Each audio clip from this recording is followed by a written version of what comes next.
Le visage de la classe moyenne se diversifie. Le modèle du couple avec enfant, qui représentait 2 ménages de la classe moyenne sur 3 en 1976, n'est plus aussi prépondérant. Seulement 38% des ménages de la classe moyenne correspondaient à ce modèle en 2022. Un tiers de la classe moyenne est aujourd'hui constitué de couples sans enfants. C'est le cas de Dominique et Claude, dont le revenu du marché combiné est de 65 000 $ et dont le revenu après impôt et transfert familial est d'environ 60 000 $.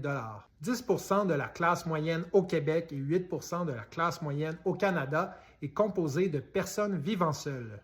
C'est le cas de Pierre, dont le revenu de marché est de 105 000 $ et le revenu après impôt et transfert est d'environ 78 000 $. Les familles monoparentales ont aujourd'hui davantage de chances de faire partie de la classe moyenne qu'elles en avaient en 1976. En 2022, elles représentaient 5% de la classe moyenne au Québec et 3% de la classe moyenne au Canada. C'est le cas de Yasmine, dont le revenu du marché est de 52 000 $ et le revenu après impôt et transfert est d'environ 60 000 $. Les autres types de familles représentent quant à elles 14% de la classe moyenne au Québec et 17% de la classe moyenne au Canada. C'est le cas de Sylvie et Reynald, qui sont retraités et dont le revenu provient principalement de prestations du régime de pension de leurs anciens employeurs.